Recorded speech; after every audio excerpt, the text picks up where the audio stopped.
magic of the Cybernet Space Cube, the computer-enhanced podcast of the future, Transformers Slag Podcast. What's up, everyone? How we all doing this Saturday night? It's the Transformers Slag Podcast Saturday Night live stream main event. I am your host, Protoman. I am the face that runs this place. I am the voice you hear Monday to Friday, and it is Saturday. Tokyo Toy Show Saturday, to be exact. We have quite a busy weekend ahead of us. As we speak right now, it is the opening hours of the Sunday of Tokyo Toy Show on the other side of the globe. Some new items are going to be revealed this Sunday. So they might happen as we're speaking right now over the next 2 hours. They might happen overnight for us here in the West. But we have a lot to talk about. We have a lot of cool stuff to cover. We got some cool stuff that we cover that we got in the mail from Hasbro themselves. Very wacky item. Probably no one has ever even seen it yet. So it's nothing special. It's just a very bizarre item that I got sent. Yeah. How we all doing? Again, my name's Protoman. Who do we got in the chat this weekend? Who do we got? So we got some of our Patreon people. We got Mayoral Fabrication. What's up? We got some of our YouTube members like James Hopkins. We got Guillaume is here. We got Patrick Brown. We got T-Formers 2002, who's also a patron. We got Horned Owl. What's up? We got Talib. We got Brainstorm 2002, who's also a double dipper with the Patreon. We got Princeton Phalanx 59. We got Mike Rosen. We got Ashnud. And I'm pretty sure more people are rolling in as we speak. Let's talk Transformers. We got a lot of news we got to cover, some stuff we got to update, and then we will take it up to some super chats.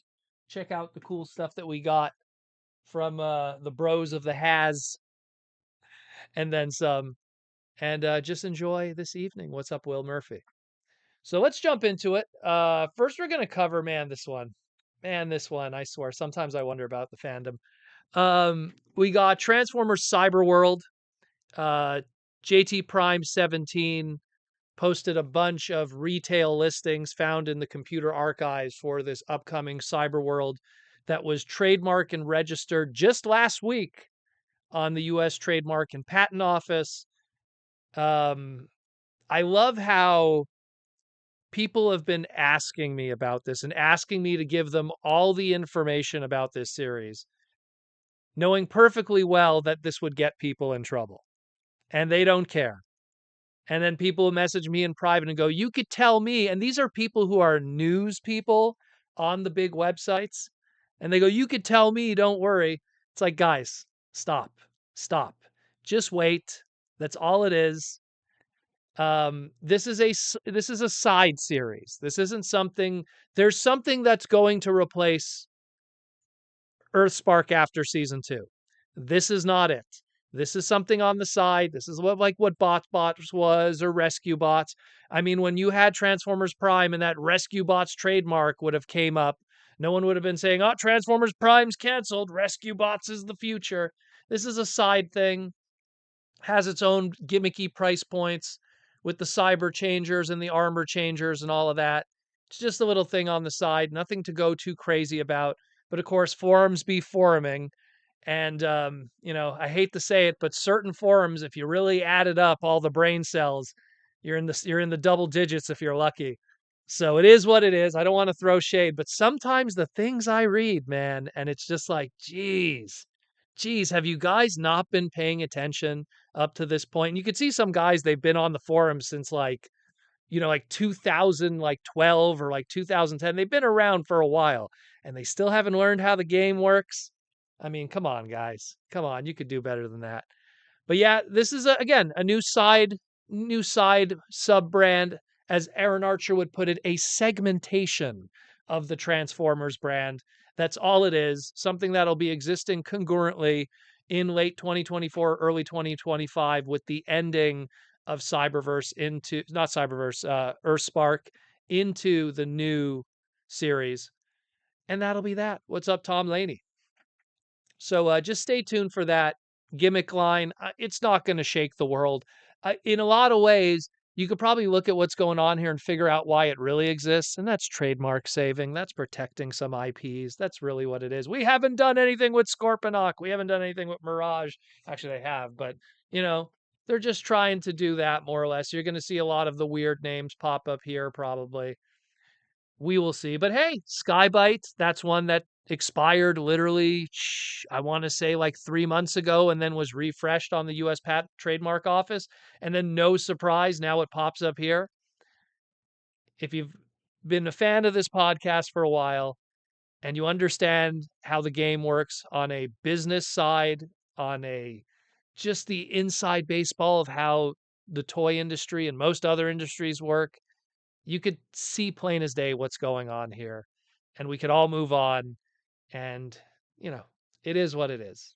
But shame on those who haven't figured it out at this point. Joseph, what's up, brother? Joseph with the $5 super chat. I will be in Japan during into the expo and have more money than sense. Can a person bring that Ivory Optimus back to the USA, or it has been blocked? Joseph, I will be talking about that later. I have some more extra information on it because I've been asking a fellow Japanese individual who I'm very good friends with. Shout out to Andrew Hydra about what's going on with that. And we will see. We will see. I'll talk about it in a moment. It is definitely going to be one of the topics here tonight, Joseph. But long story short, it's very difficult to import ivory into the United States due to its unethical nature. But we'll get into that into a moment. And speaking of which, might as well get into it. Tokyo Toy Show. So yeah, what are we talking about here? Tokyo Toy Show 2024 is now, as of this recording, as of this live stream, is happening absolutely live. It's right now. It's 8:30-ish almost in Tokyo, Japan, and the morning, not the PMs like we are. And it's the Sunday opening, and there will be some reveals.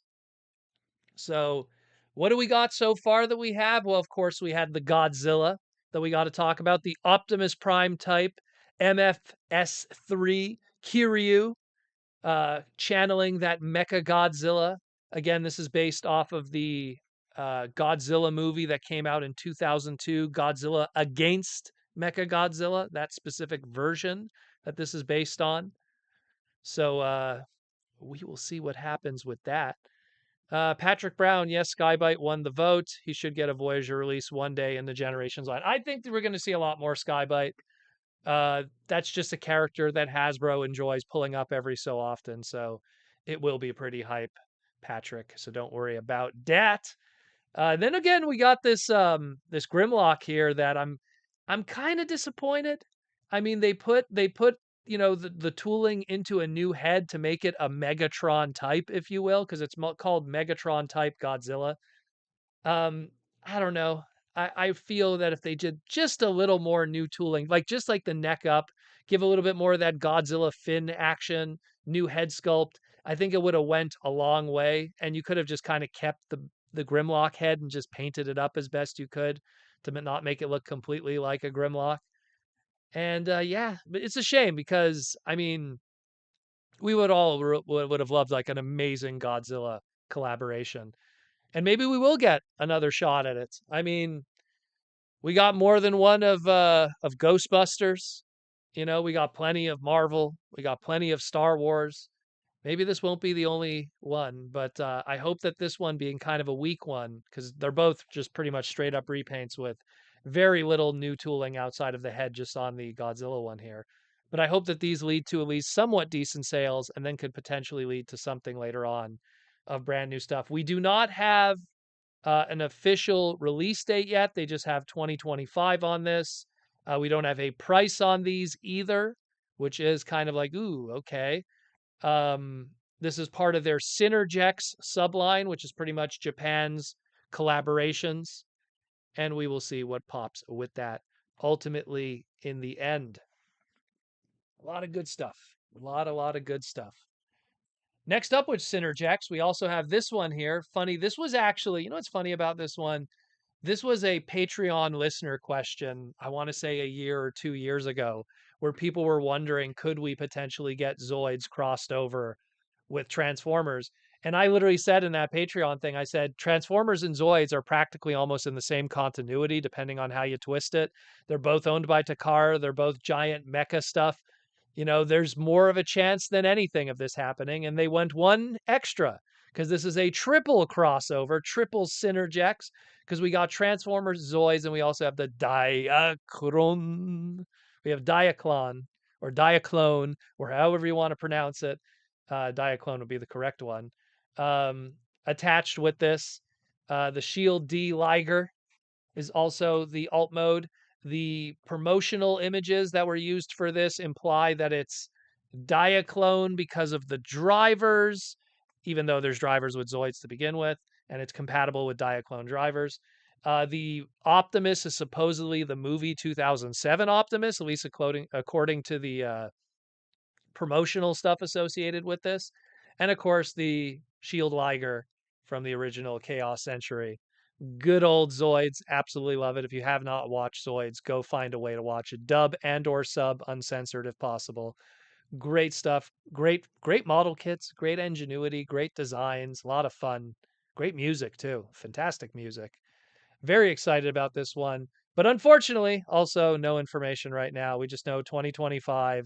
We just know that it's unlike the Godzilla that's celebrating a 70th anniversary in the exact same year, because Godzilla was 1954 and Transformers was 1984. Zoids unfortunately doesn't share an anniversary with Transformers. Unofficially, Zoids kind of has a weird history with Japan and how its origins happened. And then final form of Zoids kind of came out in like 82, 83. So it doesn't really share an anniversary in any way, but good stuff. Love it. Check it out. And hopefully we learn more about it, prices and, everything that comes from it. We got the ones that we're probably going to be learning about later today from Japan. We got the first one here of the Transformers X Macross 7, celebrating again a anniversary together.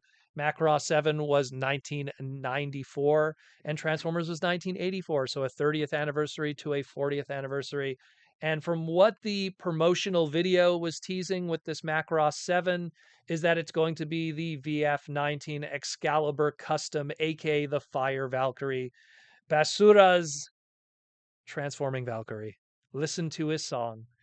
And yeah, kind of curious how that's going to look. I mean, it's so wild when you think about the crazy history with Robotech and even look, think about it this way, how the fact that Jetfire never came out in Japan. Because I mean, people were commenting in my segment going, it's only a Robotech problem. Nah, man, that was like a Bandai issue even over there. They weren't going to release, Roadbuster or Whirl or Jetfire, their American 1985 equivalencies in the Japanese market, because Bandai wasn't going to play ball. But this is clearly Bandai working with Takara, doing something together. Valkyries, the madness. It's wild to think about it. But how is it going to be a crossover is how I'm even more curious, because it's something where, is this just going to be a straight up transformable Valkyrie? Is it going to be the Fire Valkyrie from Macross 7 with a Transformer character superimposed on it? Who's red and yellow? Are we talking Hot Rod? Are we talking maybe a little bit of Cliff Jumper? I don't know. Maybe they'll just figure out a way to put Optimus in this. I mean, he is kind of Hot Rod colored, but we will see. We will see. Basileira's kind of hot blooded like Hot Rod. Maybe give him a guitar accessory. I don't know. But very interesting. Actually, now you think about it, and I mentioned it in my individual segment, you could do then the RC from the Thunderbolt one. Hmm. Who knows? Who knows? We will see definitely, hopefully later today at the Tokyo Toy Show. Definitely. Holy Lonely Night, if you know what I'm talking about. And then the other one that we had even less information, even less. Let's talk about the Capcom one here. We've had Capcom in the past with Transformers with their Street Fighter collaboration. And now we have Monster Hunter, again, also celebrating an anniversary together, 2004 for the 20th, 1984 for the 40th. That one, I'm very curious what they're going to do, because Monster Hunter has a lot, like, there's a lot of very kaiju kind of looking aspects to Monster Hunter.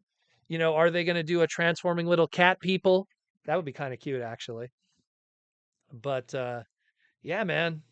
Yeah, man. Like, this is the one that I don't know where they're going to go with that one, let alone in terms of tooling, but very interesting. So hopefully, same thing. Another one that supposedly we will be seeing. Another thing also, and I didn't address it yet in any individual segments, but people have been asking me to talk about it. Studio Trigger showed a little teaser animation. Guys, that's going to be a PV, a promotional video. What it's going to be is Studio Trigger is going to do a short, I guarantee it's going to be like a minute to 2 minutes at most, 1 minute, 2 minute little celebration of the 40th anniversary of Transformers using their amazing animation studio. That's all it is. It isn't like a full fledged anime series. It would be great if that happens one day, but right now we're just going to take what we could get. And that's just kind of celebrating 40 years of Transformers. We're seeing Sparkplug, aka, Micron Prime with the Micron Matrix, or the Matrix of Leadership, with Optimus over there in Armada, and then you see Rodimus Convoy with theirs. A lot of cool stuff that we're going to see visuals and everything. We got to see a little bit of animated. So stay tuned for that. That's probably, I believe, is also going to be revealed by the end of this weekend. And I mean, hey, it'd be great if we got a Studio Trigger Transformer series and we go back to doing Transformers in Japan, where things are way more based, um, instead of, dare I say, triggered. But we will see. We will see. It would be a blessing in disguise in a lot of ways.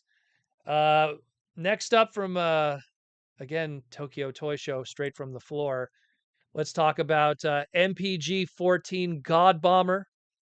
No surprise to anyone that when we got MPG 09 Super Jinrai, that this guy was going to be coming sooner or later.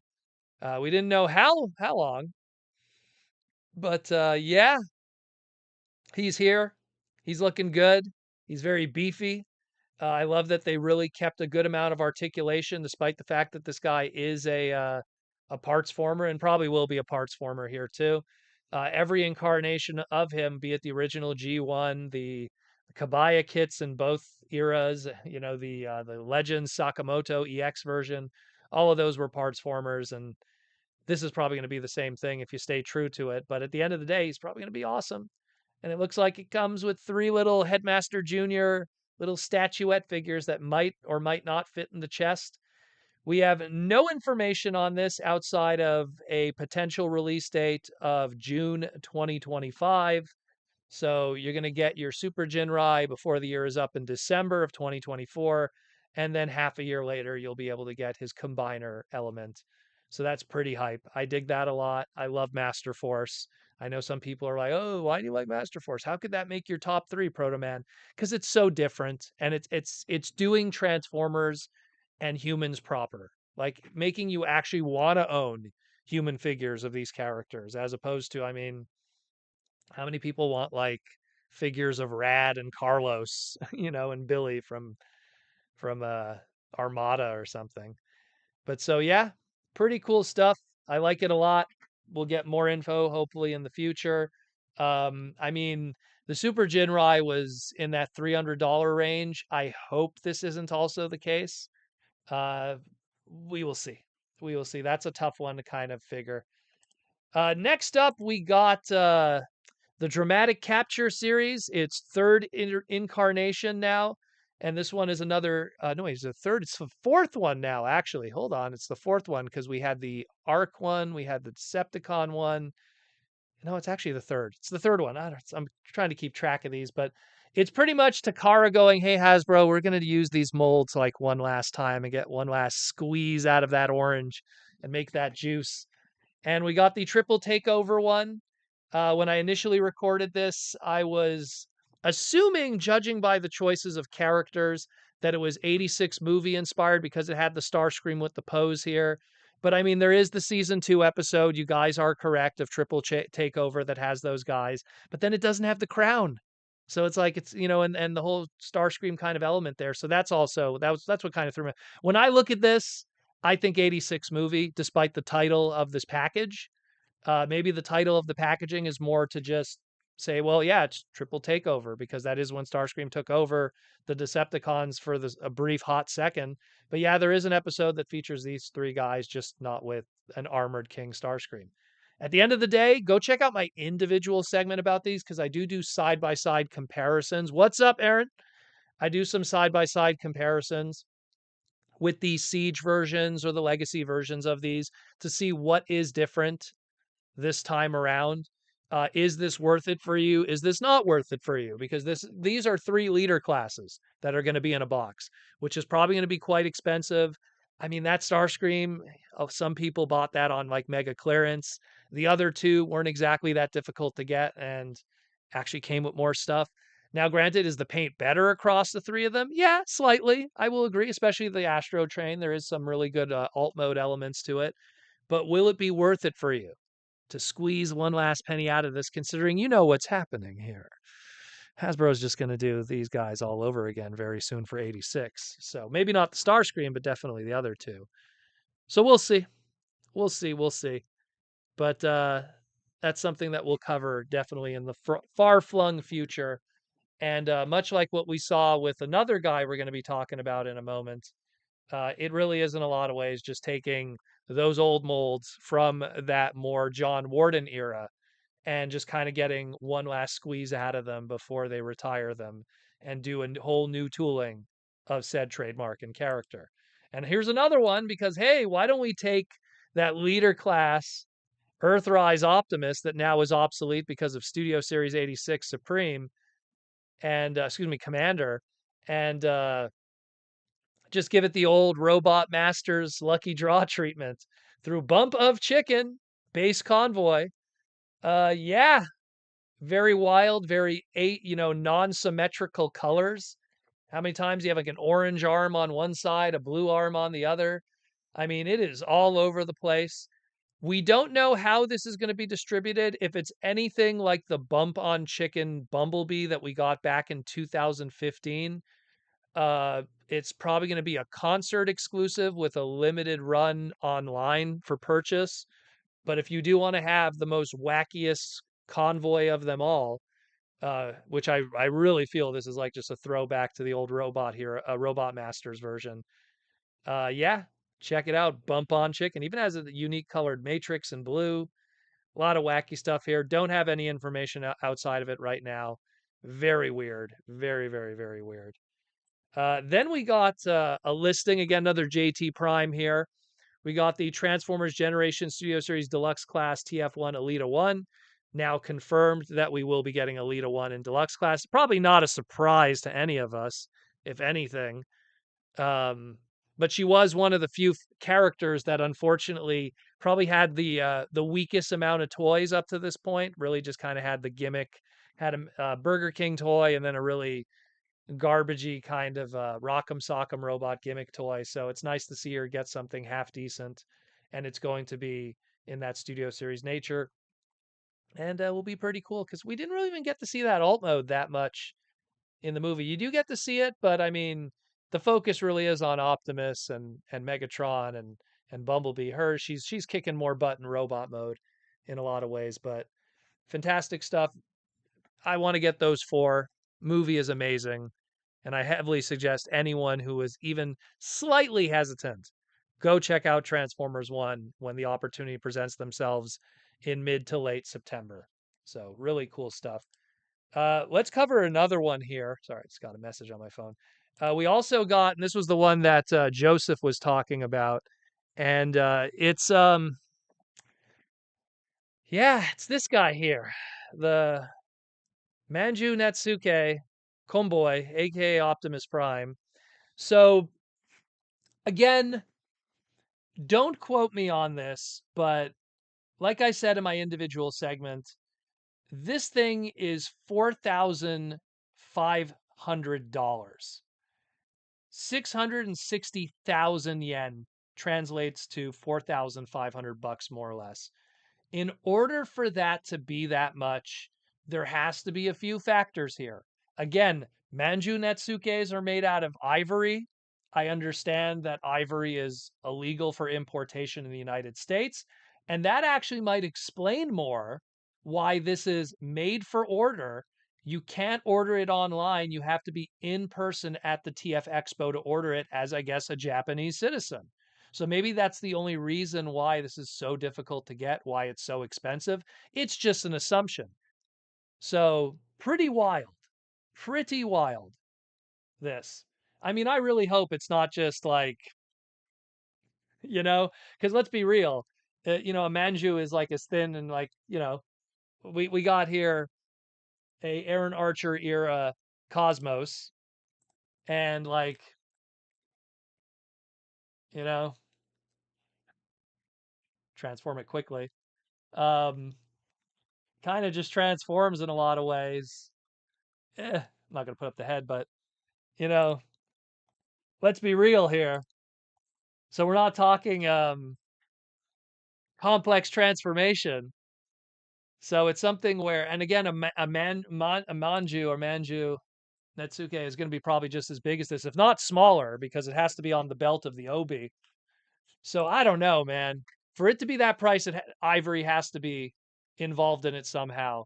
But again, Japan is a little more different when it comes to things being unethical. I don't want to knock my Japanese brethren, but they also eat whale and dolphin with no problem whatsoever. So ivory being a unethical thing, yeah, that's kind of just how they roll over there.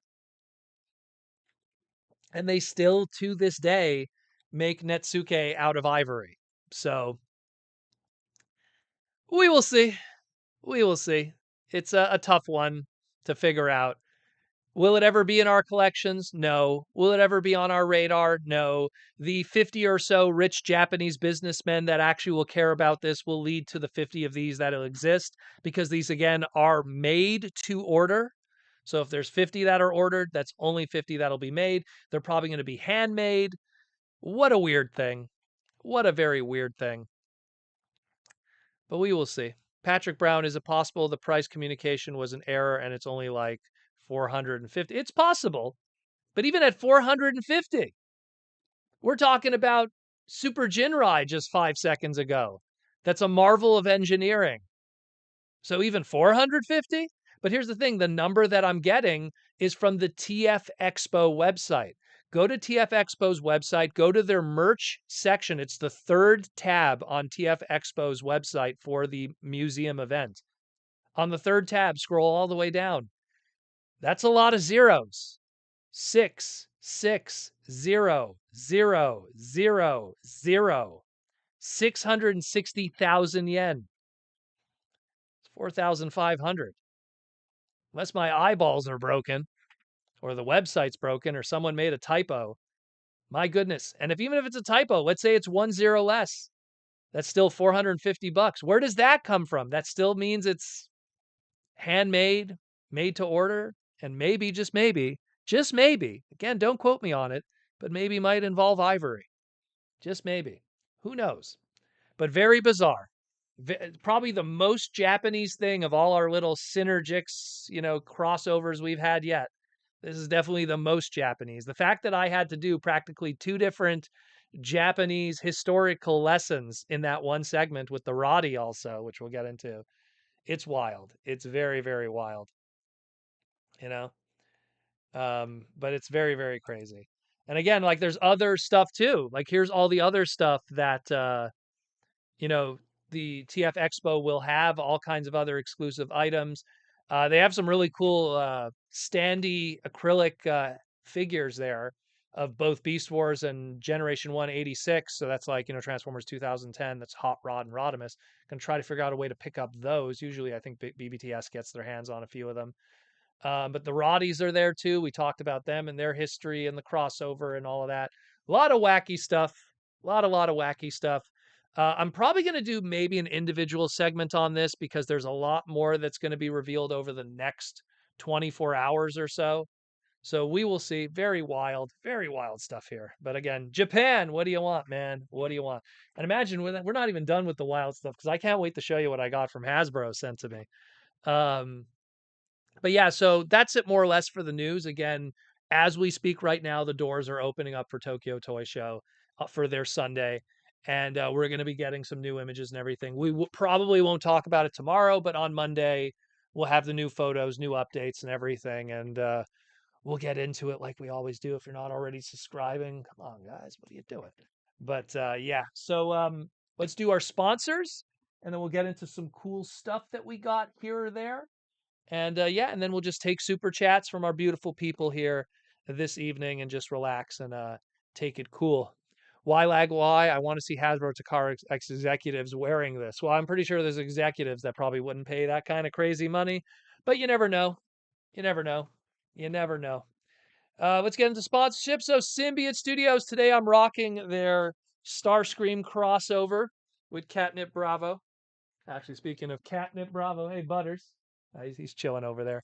You can kind of see him a little bit in the reflection of the glass. But we got Starscream Catnip Bravo, and then of course I'm also wearing the matching Catnip Bravo Starscream sweater. You get the back there. Bam. So go check that out on symbiotestudios.com along with the plush, the pins, and the t-shirts. A lot of really good stuff there. New stuff coming to the store soon. Again, everything's just shipping over the globe. We got the new plushes, the new Grimlock that's going to be hitting, as well as some other great items. And you got to move fast because when they sell out, my friends. Been very popular. And of course, all the other Hasbro brands, whether it be G.I. Joe, Power Rangers, My Little Pony, get some clopping on. And then some. Check it out, yo, symbiotestudios.com. And Symbiote Studios, thank you for sponsoring our awesomeness and also sending us some stuff too. We also got the art of transforming robots, but more importantly, Toy Armada with Aaron Archer. Aaron, you didn't do another segment. What's going on, man? I know you're busy with your moving and everything, but we've missed your live streams. But go check out the Toy Armada with Aaron Archer, another YouTube channel featuring me and the man, Aaron Archer, chilling like a villain, talking about the robots in the skies, talking about Star Wars, talking about all kinds of stuff. Jurassic Park, Batman, Beyblades, maybe even a little bit of Metabots in the future, Pokemon. So our latest segment, we literally dive deep into the toy industry and talk about inside baseball. Really good stuff. Again, if you want some nice 2-hour videos of me and Hasbro's own Aaron Archer just talking about everything and anything that's plastic, go check that out. Again, go subscribe, go do all the little things. Ring that bell, like, comment, The Toy Armada with Aaron Archer. If you want more Aaron, again, his book is available on archermonster.com/shop. Volume 3 of The Art of Transforming Robots, Volume 3. Beautiful art in there. 36 full color pages from the man who worked on the brand, and then some. Check it out. And of course, what's left of Aaron, you got to update this one. We need some new We need some new Posca paintings, but he's got some Posca paintings also, some one of a kind, one of one made, different Transformer Posca paintings, taking the original instructions and then putting a beautiful painting of said character on it. One of a kind. Frame them, put them on your wall. They're gorgeous. Everyone's got one. Why don't you? Check it out. Again, archermonster.com/shop. Kabuto79, thank you for joining the Minicon Recruit. Thank you, my friend. Welcome to the madness. Ask as many questions as you wish. We got a super chat from Joseph Ryder with the $5, 555. Well, TF Expo is out. The only accept Transformers phone registration. If I only knew someone had spoken Japanese, maybe I will get an exclusive. Interesting. Yeah, I sometimes that happens. I know that like when you have to like I know that a big one was I wanted to get the mini cons that you had to get credit cards, Japanese credit cards to get. And a friend of mine, he had an extra phone number, so he signed up for a credit card just to get the exclusives and hooked me up and then never used the credit card and then cut them up later. So yeah, that's unfortunate, but that's just how it is. But I hope you're having fun over there, Joseph, in the land of the rising sun, and take some nice photos when the time comes of some cool stuff. But yeah, so let's talk about stuff. Let's talk about some stuff. First, let's talk about this bad boy that I just recently opened up. Finally, he stayed in his plastic prison for the longest time because Hasbro is going to be sending me a Transformers One promo box, and I didn't know if this guy was going to be in it. Someone already got their promo box and showed what was going to be inside it, so now I know this isn't going to be in it, so I cracked this open now. Man, I love this figure. Very well done. Although, what is this? What's going on here? He has like, what is this, like mega underwear? Like, check this out. Like, you could, eh, take off Optimus's underwear. What is some upskirt action? I know it's obviously part of the transformation, but what a weird factor in this figure. But really cool. Again, deluxes that have matrix of leadership that are removable. That's pretty cool. Energon axe, little blasters on the side using 5mm pegs. It's gonna be 3mm pegs. Fantastic figure. If you have not picked it up, pick it up. And I'm telling you, after you see the movie, you're definitely gonna want it after that, for sure. Great stuff. Great stuff. Fax Hellboy. So, we got in the mail from Hasbro, um, ugh, courtesy of Joseph, actually. He hooked me up, sending it over because Canada and shipping everything. Ugh. We got a Hasbro care package of stuff across a whole bunch of different brands. Mark Morales with the $5 super chat. So the Manju Netsuke Optimus will cost as much as a car down payment. Also, MP God Bomber looks very anime proportions to match the MP Jinrai. Yeah, it looks great. It looks great. As someone that loves Master Force and everything associated with it, that's super. I am so stoked about it. But yeah, like, it's not only that. Like I said it in my individual segment, $4,500 in the Transformer world gets you anything that has ever existed ever, brand new or secondary market. Take any item that has existed and its secondary market value. HasLab Unicron doesn't go for 4,500 in secondary market. A Grand Maximus doesn't go to 4,700. Black Zarek, I'm trying to think like a Minerva. You might get some weirdo trying to sell a Minerva for $5,000, but it's like a buy it now. But I'm saying like actual market value sold. 4,500 gets you anything. Any lucky draw. Think of a lucky draw. You could own it with $4,500. It's wild that anyone's going to pay that. But again, it's a very special white whale of Japan. Again, probably extremely rich businessmen, Yakuza, I don't know, that would buy something like that. And again, made to order. Who knows? There might only be 5 made because of how weird this is. But we'll see. We will see. But thank you for the super chat, Mark. Thank you. Brainstorm 2002 with the $5 super chat, really hoping after MPG God Bomber they do Overlord or MPG Headmasters like Chrome Dome. I always felt Chrome Dome is on the short list. He's always been one of those characters. Let me just put this stuff down from Hasbro. Let me grab a, let's see, do we have a Headmaster book here? What do we got? Do we got a Headmaster book, or is it all Master Force? Is it all Master Force? One moment. Yeah, unfortunately, I think I have only Master Force books. Oh, I have one Headmaster book. Okay. And I knocked the camera. There we go. So I always find that whenever they did any kind of advertising or marketing for Headmasters, they always featured Chrome Dome as kind of like the leader character. You know, he always was in a lot of ways the face of that year. And, you know, you might have like Rodimus, you might have Convoy, but you're going to have Chrome Dome. Even though Fortress Maximus technically is the leader, but because I guess of his size and his price point and everything, nice little story time again with Proman. Some nice Studio Ox art. Look at that. Look at that. Exclusive to these storybooks. Look at that. 6-shot. Look at that. No Winged Wolf 7 mode, though.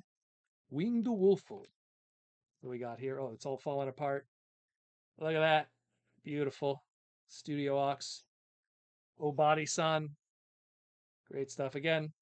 Look at that. Boom. Chrome Dome gets the feature always with these books. I'm glad I do have one. I was worried. I was like, I must have a Headmasters one. I have one. So he's someone that I feel really is on that short list in a lot of ways. Really, really is on that short list to get a masterpiece. I feel like, you know, the fact that like maybe even RC got one before him is a little surprising, even though RC's, you know, in my opinion, above Chrome Dome. But in terms of like the Japanese market, you know, he'll happen. Will the others happen? Hell no. You know, like I don't imagine Highbrow or any of the others. You'll have to hope for third party for that. But Chrome Dome for sure. I could see Chrome Dome getting one because he gets the love. He gets the love all the time. Because he was again, he was that featured item when they would have costumes go to like elementary schools back in 87, 88. There'd be Chrome Dome ones. Like he was that poster child for the brand at the time during that brief stint. So for sure, for sure. For sure. And again, thank you, Brainstorm 2002 for the $5 super chat. What's up, Transformatics? So then, let's get back to this. You know, I have my jacket here. Why is my jacket covering the even though they're not a sponsor anymore, you still got to respect the hustle. Thank you, and the seats for the Optimus chair. So Hasbro had a gift box of a bunch of stuff that I got from San Diego Comic-Con. It was like the VIP gift box where they were kind of like advertising a little bit of all their brands and giving a little bit of everything. And this isn't all of it. Like here's like their Furby one that they had, their Fur Bets. Like what am I gonna do with this? It's gonna go for sale. You know, Monopoly Deal, one of their card games. Uh, what else we got here? Their Hydropods, Marvel Hydropods. I have no idea what this is. Some kind of like water thingy with Iron Man and Thanos on the card back there. It could have been cool to get the Thanos one if we could have got that. But I got Iron Man. And it also shows now they're back to bubble packaging completely with that one. In that box also was Black Series, some Marvel Legends stuff. The Black Series was a Darth Vader that's already in the display because I kept that because that was pretty cool. And the Marvel Legends was an Iron Man that was pretty cool. But they also included this, and this is pretty wild. So it's I'm a Chef too, right? I'm a Chef too, and it's STEM culinary art educational fun. Now, why would I bring this up here? So this is a I'm a Chef too Transformers Earthspark edition. So what is this exactly? So essentially, it's you're making, for lack of better words, Hasbro branded Rice Krispie squares with Transformer Earthspark characters on it. And see, it's already advertising season 2 kind of stuff on there with the branding and how to make it, you know? It's Rice Krispie squares. It's straight up Rice Krispie squares. Like, no joke. It's Rice Krispie squares. So they give the food information. They talk about Transformers Earthspark season 2. Again, more stuff like that. The sheet that you put on for the characters on top of the Rice Krispie squares. This is edible, like paper or something for the characters. And then look, they gave me Rice Krispies and then a whole bunch of marshmallowy stuff to make. Like, no joke, no joke, to make this. I'm not joking. Like, they gave me marshmallows. They gave me all the ingredients, some Rice Krispies, the 3 different colors. Smells delicious though. Oh, it smells great. And then of course, another one, and even like a pan to do it in. This is the wildest thing that has ever been sent to me, without a doubt. Without a doubt. From Hasbro too. Absolutely wacky as hell. So, hey, do you want to make not Rice Krispies, not Kellogg's, Transformers Earthspark? Should I make this? And should I make this and then take photos of it? Because look, use for Instagram and social media. Maybe I will do it. Because you want to know why I'm going to do it, especially? Because then they sent me a second one too. So I have one that I could keep sealed forever. You know how bad that's going to go. Oh my God, the marshmallows are going to go rank and the chocolate's going to turn. But I have it sealed. It's a sealed Earthspark edition. And I'm a psychopath completist of Transformers. I don't know. This is the weirdest thing that has ever been said to me ever from Hasbro. But thank you, Hasbro. Yeah, go check out Earthspark, I guess, and make Rice Krispie squares. Sure. Uh, but yeah. Let's see some of the comments here. You also got that TF1 Prime today. Yo, yo, yo, you got to get it. You got to get it, yo. Surprise kitchen live stream. Oh gosh, no one wants that. I will say, guys, let me tell you something. Let me tell you something. Before we left for San Diego Comic-Con, I did that book segment, right? From the kitchen. Well, more from like the dining area where I showed all those books. According to Google Analytics, it was without a doubt my least popular live stream in the past 4 years. So what I've learned is you guys don't want to see books. It was worth trying. It was worth trying. But looks like people don't want to see books and Transformer lore and stuff like that. So I don't know if I'll do it again. Maybe if you guys ask really nicely. But I tried it. I wanted to see if you guys liked it. You guys weren't a fan. So it is what it is. Let's see. What do we got here? Um, they are vacuum sealed. It's fine. It's true. It is vacuum sealed. So it's probably going to hold it to a certain degree. Rudy Mac, American marshmallows won't spoil due to them being laced with preservatives.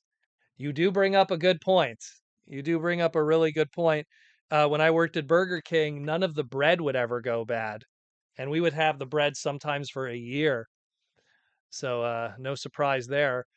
J.R. Mina, the great Canadian Bake Off stream. I don't think I'll do a.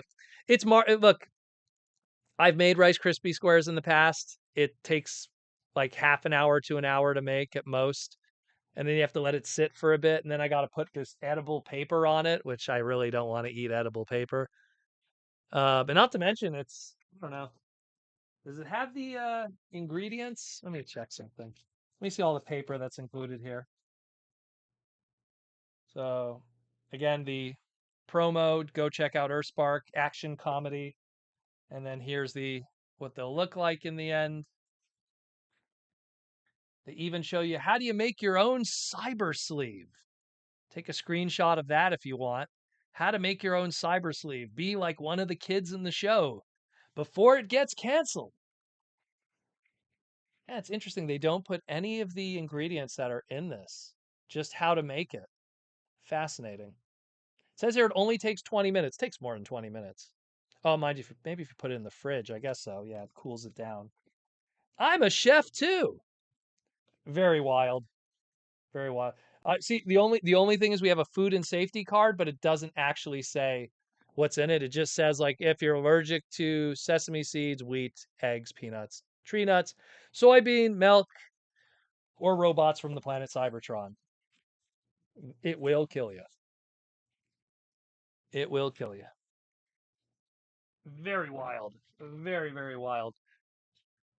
Paul with the $5 super chat for the bump of chicken. Is Takara Tommy using multiple color plastic injection molds or all the arms, legs, and bodies on separate molds? Oh, 100%. They got to be doing something wacky with that because it is totally different, excuse me, from what we know. And let me just pull it up, Paul. It is totally different from what we're normally used to. Like, look, that bottom half could stay true to the injection molding, but then when you get to the top, you go, wait, what? Like, none of that adds up. You know, some of those blue areas that would have been the legs should have been those fists. Not the blue areas, the greenish turquoise should have been those fists. And then the non-symmetrical, like orange to blue arm. I mean, there's a lot of wacky stuff going on there. They probably did multiple injection molds. We're probably seeing some really wacky stuff. I mean, again, it's a concert exclusive, I would imagine. Again, don't quote me on it, but the last one was. So since this is a pseudo leader, it's going to be more of a Voyager because it's not going to have the trailer. So probably a Voyager price point. But very weird. Very, very weird. And but so intriguing in its weirdness. So we'll see what happens. As a Ashnud says, as a professional chef, I acknowledge the card. Awesome, Ashnud. Some Kiak with the $5 super chat. Is it possible to get God Bomber for Titan's Return, Power Master Optimus Prime, maybe even for Hasbro? Well, I feel that that ship has kind of sailed in a lot of ways. They did it for the Japanese market through that box set that they did, and then they did an individual release. Like they did an individual Legends version, and then they did the box set version, which had like metallic hits on it and came with some extra Titan Masters. So I imagine you probably, if you just want to get something for your Titans Return one, you're more better off just probably buying the Japanese one online. And now with this Masterpiece one coming out, the demand of the Japanese Titans Return one, or the Legends one, as we like to call it, uh, probably has gone down. So that's the way I kind of see it. What's up, David? What's up, Timmy? So we'll see. We'll see. But I mean, I'm gonna put more of my focus onto that Masterpiece one because that looks good. That looks really good. Kabuto 79. If TF1 makes decent box office numbers, can we see them move the TF franchise exclusively to animated features? That's the rule. Look, they don't care what we want. They don't care what we say. They only care what makes money. So actions always speak louder than words in Hollywood. If this movie does insane box office numbers, they'll go in that direction. If it doesn't, they'll go in another direction. They're going to try something else. But it's pretty clear that that'll be the case. Did anyone ask Proto what he's having for dinner? I am having egg rolls tonight. Egg rolls with bok choy with rice. Keeping it very simple. Had a very busy day out today. Didn't really have time to do any good grocery shopping. We're going to do all of that tomorrow. We just didn't have time today. We were running around doing a lot of shopping and stuff like that for other stuff. And yeah, so didn't get to do much. So we just kind of just did the quick stuff. Egg rolls, bok choy to kind of have some nice greens on the side, some rice for some clean carbs.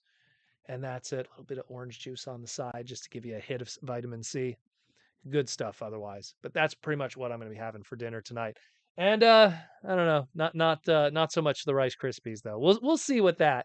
If that stuff doesn't go bad, maybe in the future. Maybe I'll record putting it together and I'll just do a hyper edited version, just post it here on the podcast. I don't know. I don't know. Maybe I'll show it to the wife and we'll figure something out. We'll try to do a funny video. I don't know. It's so weird. It's so weird that it's like, how could you ignore not doing some content from it? But at the same time, JR Mina from the Philippines. Proto, do you know if this has been asked yet? What are your thoughts on the misassembled heel for the Studio Series 86 Optimus Prime? Will Hasbro and Takara do a running change? Very possible, because there has been cases in the past of misassembled Transformer toys that then later on would have better assembly. One example being the original Thrilling 30 RC, whatever you want to call it, Deluxe Class Generations RC. She had a different misassembly. What was another one? There was another one in the more modern-ish Aaron Archer era. There was one that had like a running change due to misassembly. Forget which one it was. I know that let me pull up Mr. and or Mrs. here. Nitro Convoy has two pieces of plastic from the factory. Here, I'll show this. So apparently there's two pieces of plastic from the factory that this one here, I cut them. I wish I had another example of an uncut one because I only have the vehicle mode here and I'd have to transform it around. So these two little pieces of plastic, let me get something sharp so I could really point it out. So right here, that up there, right here are the two extra pieces of plastic that supposedly were supposed to be cut off from the sprue in the factory and affects the final kind of sitting and transformation of Nitro Convoy Override. So if you cut those two pieces, like I did here, you actually get it. It sits in more secure and yeah, looks better. I know someone did a thread on it on I think it was on TFW 2005 or something, because it was a factory worker that pointed it out. That said, "Oh, we made a mistake. We got a notice, but it was too late, and already most of the production had gone out. And at that point, I mean, let's be real, Speedia 500 collection didn't do so well, so they didn't bother doing a running change on Override, who was plentiful, uh, in terms of being on clearance. It is what it is. One of my favorite characters, but female versions of characters just don't sell sometimes. Just what it is. But yeah, it's with the RC, it was something about the thumbs. There was like thumbs that were on it that were busting and the weapons couldn't fit in, so they did a running change which fixed it because it was not a set, it wasn't cut properly from the sprue, so it led this extra plastic that then got painted over. Very weird thing. Very weird thing. There's two versions of the RC. I remember that. I think if you have the Japanese version, it's the fixed one, like the Sakamoto Legends one. Um, where are we at here? I hope I didn't miss anything. Guillaume, even the Autobot logo is placed weirdly. Someone pointed that out on the Discord. Oh, really? That's a shame. Well, there'll probably be a running change then. Look, that's going to be a popular item that I'm pretty sure they're going to use multiple times. It's a Optimus Prime in its pinnacle form. Look at the original MP01 Masterpiece Optimus Prime from the Aaron Archer era. That got repainted and re-released how many times on both sides of the globe? You know? And then every other vanilla Optimus afterwards. Look, we just talked about this one here. How many times have we gotten that guy? You know? So I'm pretty sure it's not the last we'll see of it, and things will be fixed for sure. Punch counter punch, or did they never fix that one? Are you talking about the one that came in the special box during Titan's Return? Which one are we talking about here? But yeah, we'll see. We will see what happens with that. Very, very cool. Gotta put back Nitro Convoy properly. But yeah, it's been quite a bizarre way that they put out that product, considering that there was so much hype behind it. It's this top tier product, but then there's stuff happens at the factory. It just happens. You don't get the correct information. You have factory workers who are not paying attention or tired, or don't follow guidelines, and then next thing you know, 50,000 units are out that are like that. T-Formers 2002. I can't speak for the Thrilling 30 RC in my house. My mom bought one for herself, and it stayed sealed since. Well, it's true, and that would be in no, that would be in robot mode. Was that one packaged in robot mode? I don't remember, because I know that one came with the comic book. So maybe you might be able to see it sealed. I don't know. I do not know, but it is very cool. It is very, very cool. The Studio Series 86 Optimus. It's just such a shame that that happened. Damn shame. It is in the robot mode. Okay, because I remember it being in the robot mode. Because I have a distinct, because I know that the Sakamoto ones were all packaged in the alt modes. Because usually the rule, how it used to be back in the day, I don't have any sealed product with me nearby, but it used to be back in the day, whatever was featured as the in bubble product, whether it be a robot mode or a alt mode, the art would reflect the opposite. And you would see that a lot with Generation 1, especially. If they're showing the robot mode, the art is going to feature the alt mode. If they're featuring the alt mode, the robot mode is going to be featured in the art. And in this case, in the case of the RC, the art was technically the comic book, which had an exclusive cover, which was RC on it, and that showed the robot mode. So you would think that the alt mode would be the alternate feature for presentation, but that is not the case. I'm sure Aaron could speak for it better than I can because he knows how that works with featuring the product on the shelving with the pegs. JR Mina, I have 3 versions: a Thrilling 30 Hasbro version with closed fist, open fist. There you go. And the open fist and closed fist. Have any of you heard of this? I have post pics on Discord. Yeah. Again, the difference is because they were supposed to cut it from the factory, and then there was a running change. And the ones that aren't cut, unfortunately, it's like it's hard to put the guns in. The guns fit in badly. I have whatever version. I have one version, and then I have the Japanese Sakamoto one, so I never felt compelled to get the other one because I already have the 2 different versions by owning the Japanese one and one of the Thrilling 30 ones. Keep looking over at it because they're so cool, but very, very awesome. T-Formers 2002 Legacy was doing that. Robot mode, packed, and alt mode art. Yep, that's kind of how it's been for the longest time. But once in a while, someone doesn't do that, and that almost kind of changes the vibe. You know, like here's a great example. Actually, I do have some. So you have like a good example like these guys here. You know, alt modes, and granted they can't transform, but alt modes feature the robot modes.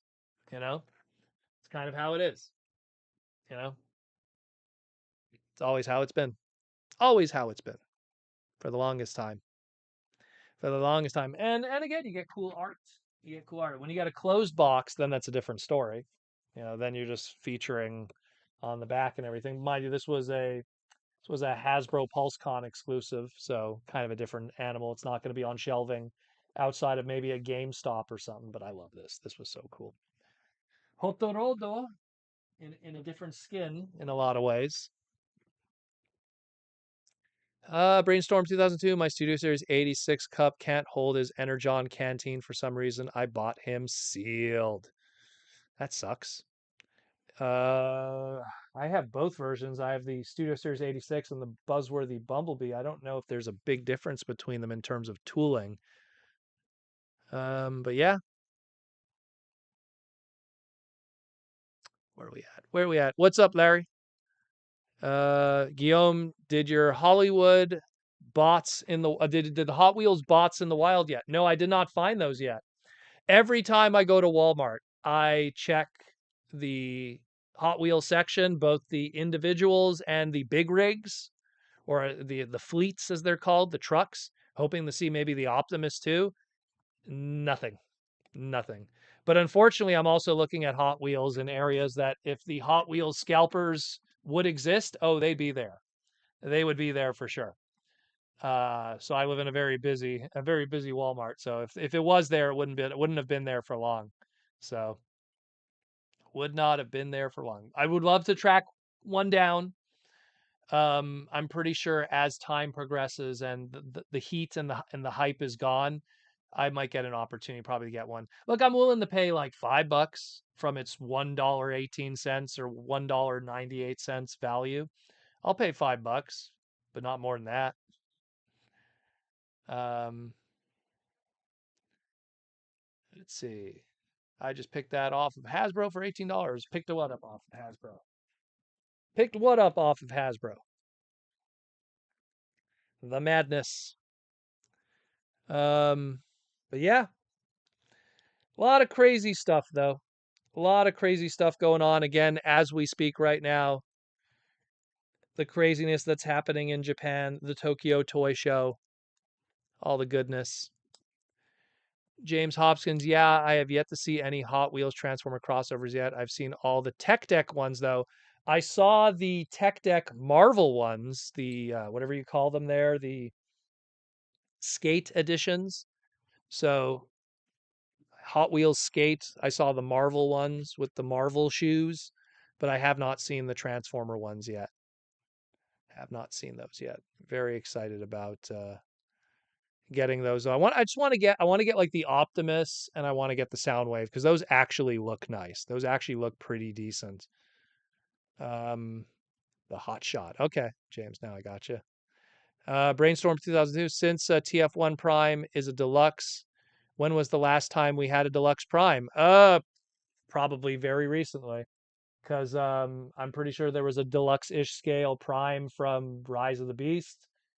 We had definitely deluxe Primes in Earthspark, so now it's price points like that. The question is, when was the last time we had a Prime that had a matrix that was removable that was deluxe?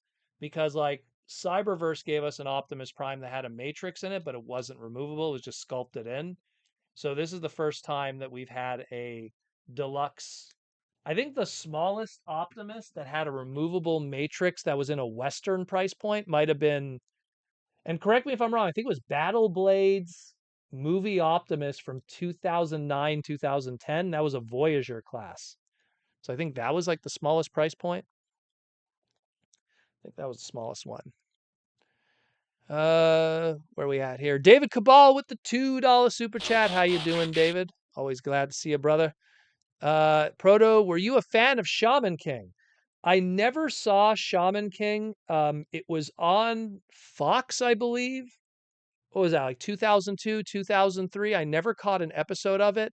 Oddly enough, through buying and selling toys throughout the years, I have a Shaman King action figure in my stock. It's one of these like giant, it's almost like a genie Japanese soldier. And I didn't know what it was for years, and then someone pointed it out to me that it's from Shaman King. So that's why I've never watched the show. I'm not saying it's good or bad. I'm just saying like I've never watched. I just never had the time to watch it. Never watched it. Even like Ninjatron mentions Bleach. Bleach, I watched like, everyone was telling me, "Oh, you got to see Bleach. You got to see Bleach." I watched maybe 14 episodes before I just kind of moved on with my life with other things. And there's so many other good anime that I enjoy. I'm a big sports anime guy, so as crazy as that sounds, I rather watch like 52 episodes of Eye Shield or Slam Dunk or Captain Tsubasa than a shonen that's kind of doesn't catch me, And I love shonen anime, but it has to be something that really is unique and catches me. Otherwise, I'll just go back and watch Rama. JR Mina, I haven't watched the latest Shaman King, but the OG Shaman King was good. Oh, so is there a new one or something? I didn't know that. I did not know that they made a new one. Guillaume only remembers Shaman King theme song from Fox Kids. I just remember from the Fox box. That's all I remember. I remember it being on Fox box, never catching an episode, and then inadvertently owning one or two figures indirectly by buying toy collections and just that being part of toy collections. That's kind of uh that's kind of how that happened. So if you're interested, David, contact me and I'll take a picture of that figure for you if you want it. Because it's been sitting forever, and I don't think I sold it. It's one of those things like if I did sell it, it's because I brought it to shows and I just put it in like a junk bin, and then people would just dig it out of bins. But I'm pretty sure I think I still have it. Because I don't remember. I don't think I ever put a price on it or anything because it was just such a weird item. It has like translucent plastic on it and stuff. Maybe someone knows what I'm talking about. It was probably a Western released Shaman King figure that had translucent plastic on it. DM me. I'll dig it up from the archive. Obviously not today, but tomorrow I'll go to the archive and dig it out for you, and I'll send you some photos. And then maybe you'll be like, "Oh, it's that guy. I love that guy." I don't know, or it's a nobody character. I don't know. I do not know. But yeah, very, very cool. Just had to transform Mr. back here to robot mode. Imagine at one point people were killing themselves for this cosmos. This tiny little dude, who's still great. Still great. This is my stand-in Cyberverse Cosmos now, because we never got a decent female Cyberverse Cosmos from that crikey Crocodile Hunter episode. God, I miss Cyberverse. I wish they made more of that show. So good. So good. Should have been like half-hour episodes. It did it right. It was a Transformer series with 0 human characters telling Transformer stories. What a fantastic series. And they had to be 10-minute episodes. That had to be like the caveat. The monkey's paw, you know? That's what it had to be. Great show. Should have gotten more of it, unfortunately. But it is what it is. It is what it is. But what else is popping with my people? Rudy Mac. Cyberverse was pretty great. It was great. It was great, and it had mediocre figures because like they started doing deluxe price point for the line like halfway through it. So like by the time the show was in season 2, then we finally got like, gosh, I wish I had some of them near me. All of them, you know what? Actually, oh, you can't even see them because I recently just started displaying my Cyberverse figures in a DTOF that I bought. Put it in the center of the room, but you guys can't see it. Man, Butters is knocked out today. What's up, G? You tired? But it's great. It's great. I mean, the closest we'll probably get, like Isaiah said there, maybe we'll get a little bit of Cyberverse prequel through the Neza series, which still, it's like I talked about it. Hey, Neza is finally happening, and now once again, radio silence. So it's like, okay, we don't know what's happening with that. So it is what it is. Brainstorm 2002 Suburbs gave us the best version of Triptychon. That's true.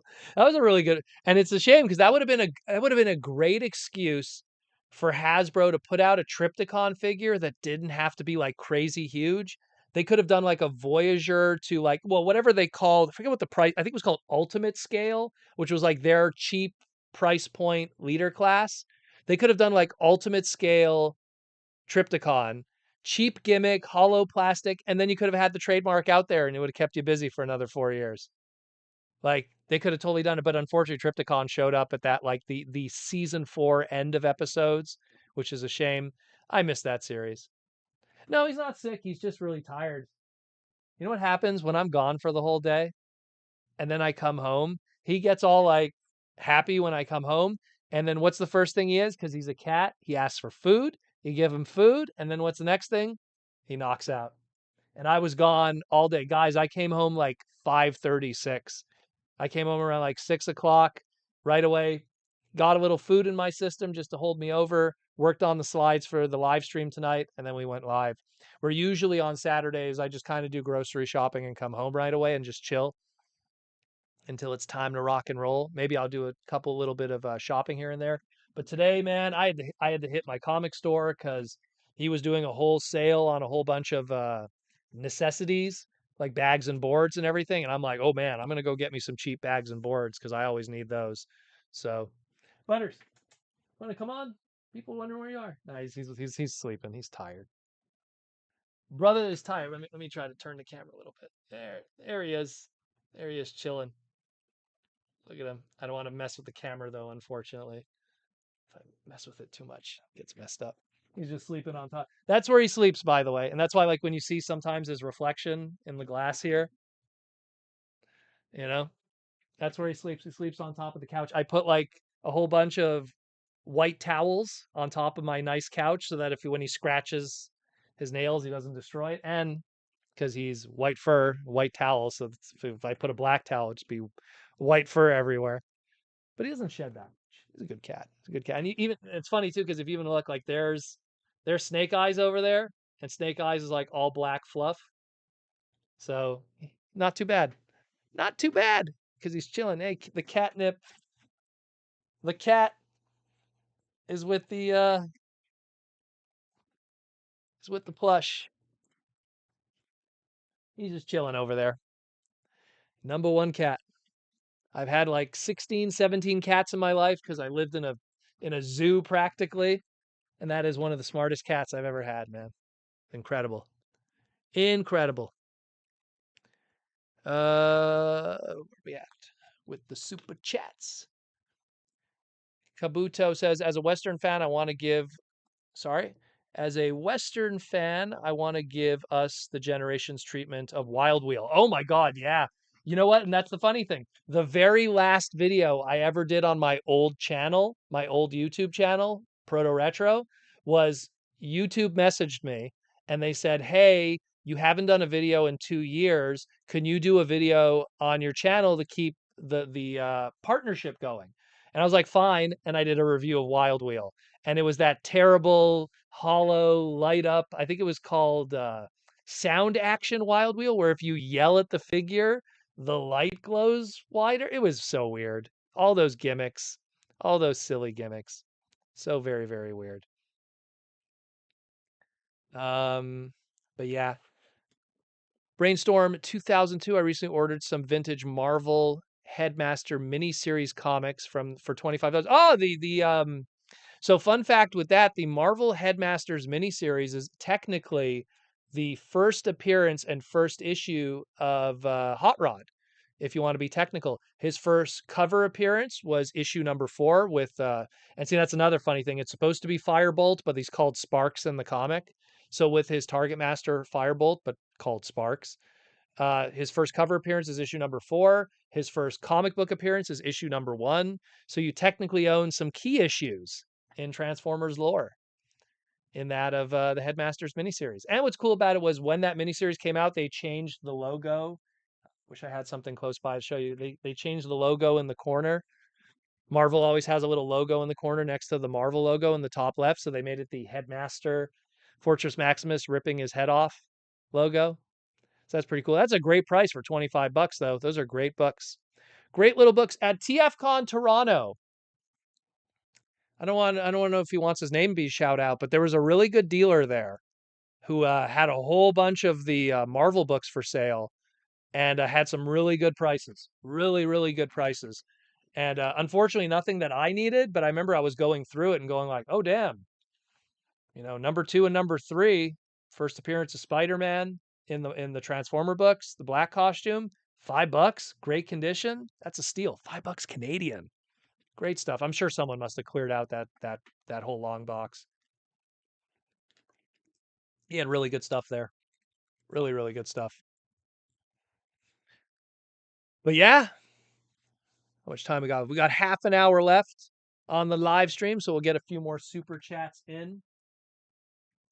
Look at this furry Furby. Oh, it's sealed. Just gonna open it up. Furbet. All this weird stuff. Did they do a Thanos of this? Looks like they did. If they're featuring him on the packaging, they probably did a Thanos. Some kind of weird hydropods. Why does that sound like something that would somehow end up being recalled? I don't know why. Or is that the Tide Pods? But yeah, all the wackiness. Yeah, he's tired today. That's weird. I'm sure he's fine. I'm sure he's fine. Transformatics Proto, what's for dinner? Munching on pot stickers with spicy, sweet, and sour mini spring rolls. You are in the same boat as me, my friend. Also having Asian dinner tonight. Egg rolls made by the mother-in-law, handmade Vietnamese egg rolls with bok choy with white rice. Delicious. If I could have some form of a dessert, we have a brand of ice cream here in Montreal called Laura Seacourt. I think it's in the rest of Canada also. And I have Super Kid brand, which is Superman ice cream. It's called in some other places in the world, but it's called Super Kid here, which is the banana, blueberry, and strawberry. I love it. So we buy it by like the pint. So I might nibble on that a little bit too. I'll see how I feel, but definitely going to fill up on egg rolls and rice and bok choy. And then tomorrow we're doing all our big grocery shopping. I got to buy me some steaks. I want some steaks. Been dying for some steaks. Brainstorm 2002 says those hydropod things remind me of the G2 water blasters. Oh, really? Like Jetstorm and all of those weird, wacky ones that change colors? Says here, fill it with water. and then you have to fight. I don't know. You tell me. I don't even think I'm going to open this. This is going to be another one of these things where I'll just probably just get rid of it. Maybe it'll end up in a Patreon box or something. I'll just put it aside. I'll keep it aside, and if one of my Patreon members want a gift box tier or something, I'll throw it in there. Otherwise, by the time I do another convention, it'll just end up at the convention. Will Murphy, Super Kid is my daughter's favorite too. So, Will, I'm going to assume you're Canadian. It's always been my favorite since I was a kid. On my literally, I used to get Super Kid when I was like 5 years old with my grandmother when she was still with us. Used to get it at the little mall next to where I used to live, and it's absolutely amazing. It's my favorite. I love it. Um, and then there's Ninjatron that says Super Kid is gross. Banana flavor is a crime against humanity and should be banned. Okay. The thing about food is it's subjective. Not everyone has to like it, and that's that. There's some foods that I'm not a fan of, but I'm not going to ruin pasta for everybody. I'm not a big fan of spaghetti. I like some forms of pasta. I love rigatoni. I love what's it called there with the potato in it? Forget what it's called there. That's really good with a red sauce. I'm not a big fan of spaghetti only because I used to eat it so much as a kid because it was cheap and easy, and we didn't have a lot of money when we were kids. So kind of got sick of it throughout the years. But I'll take a fettuccine alfredo any day of the week. We got a gold super chat. There you go, Will Murphy, Ontario, Niagara Falls. You don't have to say where exactly you live, Will. Give me your home address. I'll be outside your window tonight. Um, Joseph Ryder with the gold super chat. Good news. Met and fell in love with a Japanese woman named Lum, Yurusei Yatsura. Just bought me tickets for TF Expo. I'll send pics from the show. Oddly, my girl Lum has horns, yellow bikini, and can fly. Well then, Joseph, I guess your name is Ataru then, and you clearly are going to have a lawsuit on your hands from a certain person named Rumiko Takahashi. And if anyone gets that reference, you're cooler than I am. Uh, but yeah, darling. James Hopkins says, "Laugh out loud." JR Mina, you were say Yatsura. There you go. People know what's up. That is absolutely awesome. You're lucky to be there, my friend. One day I'll get on my trip to Japan with my buddy Lou. We'll fly over there on the cheap, and we got to go to Den Den Town and go buy us some cheap toys. Buy us some cheap toys. I actually got recently. I don't have it here. I only have the junk stuff. My buddy from Korea sent me like bags of like junky stuff. Like this is like Final Fantasy and just Keshis of all kinds of like Yamato and Galaxy Express and some Pokemon stuff. This is again all stuff that's going to go on the chopping block. Because what he does is he sends me, probably should hide his address, but he sends me like always like a little box of stuff that I actually want, and then he just fills it out with other stuff that he just kind of gets in the process. Because I think I got from him some. Oh, here they are. A whole bunch of Kinnikuman ones, like a whole bag of them. They put a little note on there. Um, it has like everybody in there pretty much, including my boy. Let me get out my boy. Where's my boy from Kinnikuman? Aside from Robin Mask, Canadian man, good old Canadian man, always gets the short end of the stick. We're trying to get every Canadian man Kinkishi ever made in every color wave, in every variant, in everything ever. T-Formers 2002. I wish there was an easier way to keep track of the old Marvel issues. At least the Skybound books are numbered on the cover. No, the Marvel ones are not tough. You have 1 to 80, and then you have G2 that's 1 to 12. And lucky for you, there's no variant covers. Out the only variant is, of course, direct market to newsstand, which is a barcode as opposed to a Spider-Man logo. Then you have G.I. Joe versus Transformers, which is 4 issues. You have Headmasters, which is 4 issues. You have Transformers More Than Meets the Eye, the mini, which is the guidebook, which is 4 issues.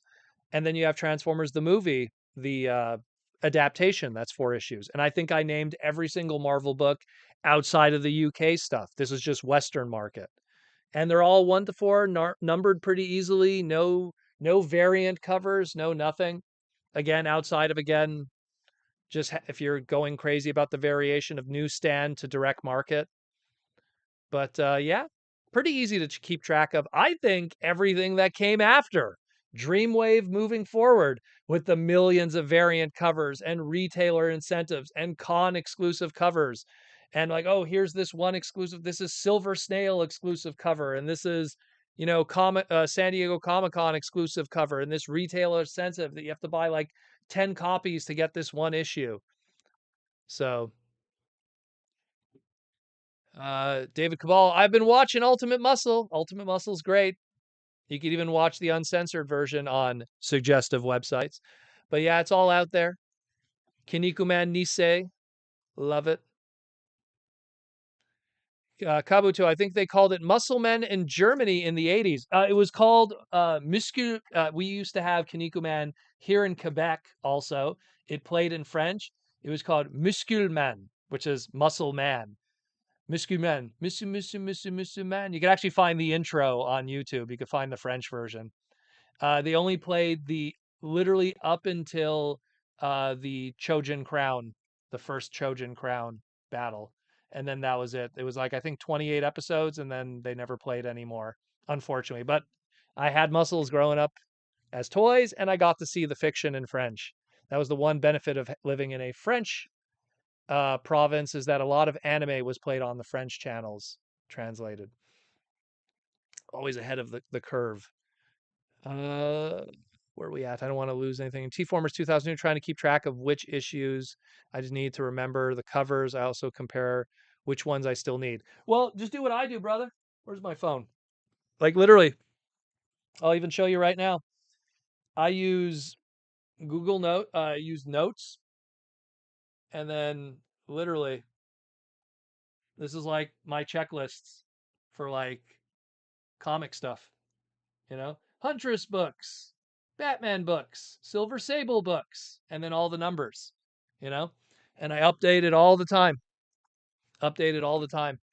And that's the easy way. You have it on you at all times. So you just literally go Marvel regular run 1, 2, 3, 4, 5, 6, 7, 8, 19, up to 80 of what you're missing. G2, 1 to 12. And again, all the miniseries is Transformers the movie, Universe, G.I. Joe versus Transformers, and Headmasters, which you now already have, so you don't have to include that. But you can make that, and you just make that list on you. And then if you're obsessed like me, because again, I am obsessed, I have every single Transformer comic from Marvel, but I don't have every single variant. So there's what is Proto Man missing from direct market? What is Proto Man missing from newsstand? So like I literally I want to get every variant of every version of every kind ever because I'm sick in the head. Yeah. But that's the easiest way. You just put it on your phone. That way, when you're out at a comic shop or for whatever reason you end up at a convention and some guy has it, you have it right on you. You can keep track of everything. Where are we at here? Clark Clint Games, Proto, what's your opinion on the Terminator franchise and which movies is your favorite? I mean, obviously, I've always felt that they should have ended it after the second one. They had that alternate ending that really kind of finishes everything. And like, yeah, it's the end of the franchise. I don't, it's a classic example of there's money on the table. We need to make more of this. And Terminator 2 made zillions of dollars. At one point, it was the most expensive movie to make, but it also made tons of money. There was action figures, there was comic books, there was potentially pitched cartoon series. Like there was money on the table that they had to do a 3. They had to do all these spin-offs. They're all terrible, by the way. Anything after Terminator 2, in my opinion, I don't care if it's a hot take, they don't need to exist. Sarah Connor Chronicles was okay, I guess, but that's more of like a prequel-ish kind of thing, I guess. I don't know. I was not I was not a fan of those new movies, even the newer ones. You could bring back Arnold, you could bring back Linda Hamilton, they're both cool people. Eh, it doesn't need to exist. It's kind of like the Aliens movies. I understand we're trying to build the lore, but I think it's just making it more convoluted and here's the original race and here's Romulus and the engineers and all this and it's just like sometimes less is more.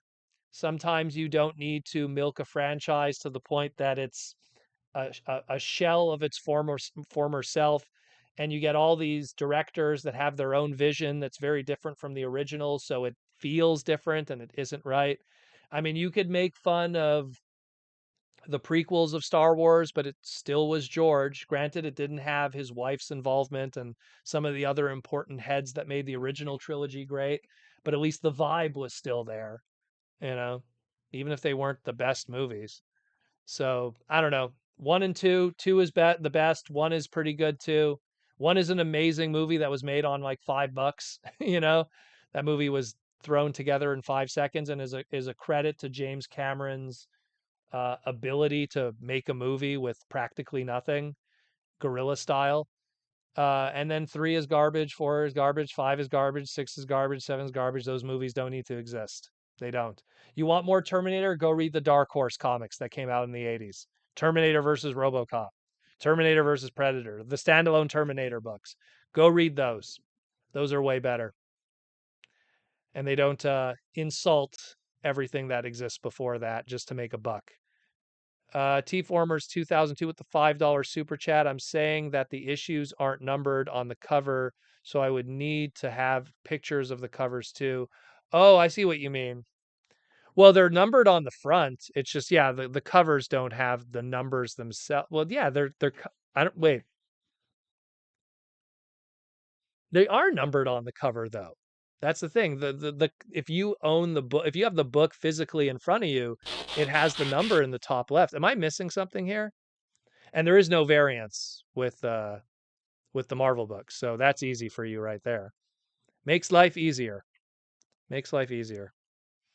You personally liked Salvation. Well, hey, if you like it, who cares what I say? That's what I always say. Everything in life is subjective. If I say something is good and you say it's bad, hey, that's life. My favorite color is red. Your favorite color is blue, right? I'm going to love a color is very important to a person because you're going to buy a car in that color, which is expensive. You're going to buy clothing in that color. So something as cheap as a $5 shirt to a $50,000 car to a $100,000 car, color is going to affect a lot of things in your life. But I accept that my favorite color is red. Some favorite person's favorite color might be green, and that's fine. That's fine. But me personally, not a fan of those newer movies. I could live without them. I think that they were just to make money. Make money. We need to make money. Let's get this stuff together. Let's get this stuff together. Let's make money. It's all about money. Give me the effing money. That's always what it is with these studios.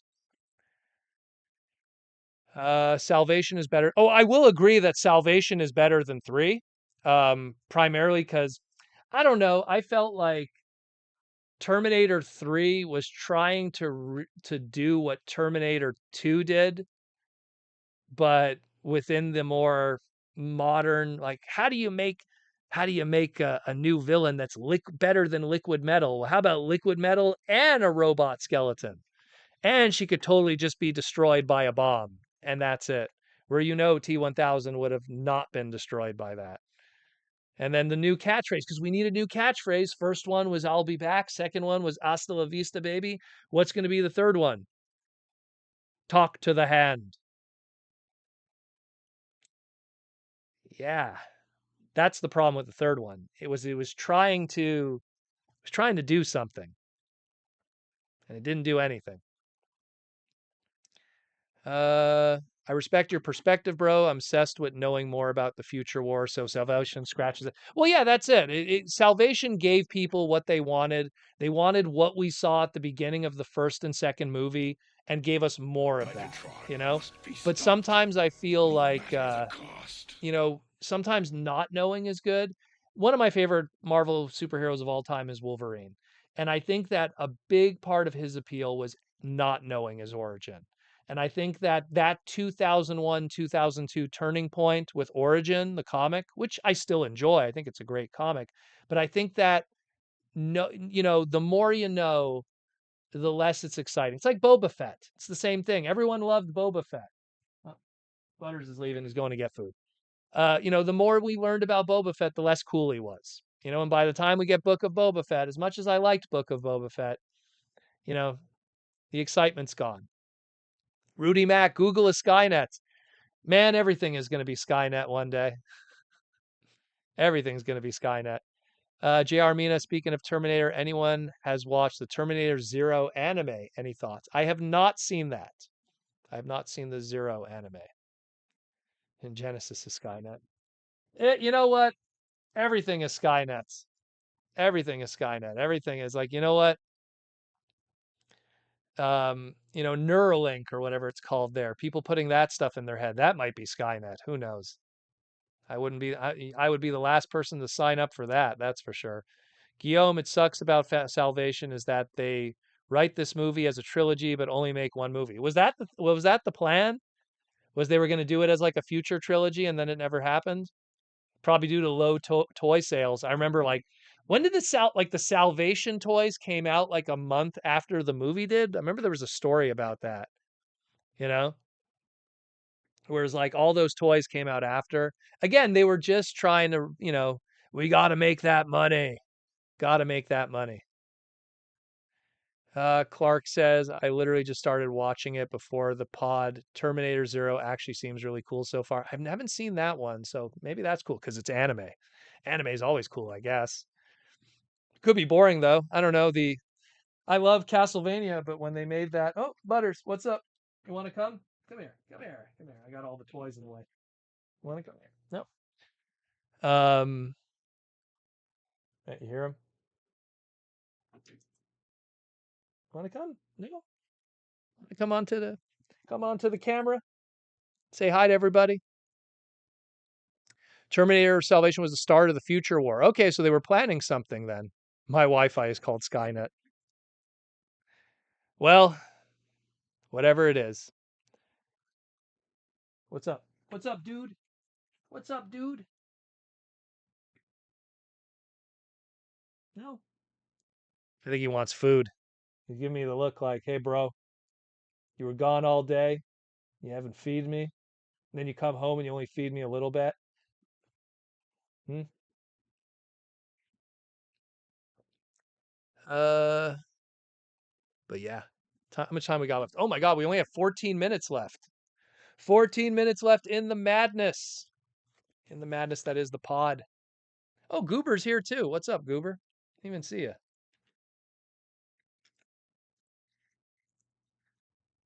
Again, like to me, it's something where the big Hollywood movie stuff, it has so many things that it needs to do. And sometimes because it tries to check off all of those things, the story gets lost in the process. I mean, there's so many silly things that have to be done when now you do a Hollywood movie, not to mention from a merchandising standpoint. Oh, no, he wants to come up. Come here, sir. Come here. Ah, there we go. So, it's something where, you know, it's something where it's just, action figures, merchandising, products, and we have to meet certain demographics and do certain things at the cost of a story that it's just that's where a comic book has that freedom that it could just kind of do what it needs to do, hopefully. What's wrong? What's wrong, sir? What's wrong? I think you could tell a cool story with Transformers and Terminator, but those wouldn't well execute. Still fun to read though. Yeah, I could, but then you go into the argument: is Cybertron Skynet? Did the Autobots coming to Earth initiate AI and the beginning of the Skynet? Like that's kind of what they did with RoboCop Terminator, which is they were saying like RoboCop was kind of the start of Skynet. You know, so. That's kind of that kind of story.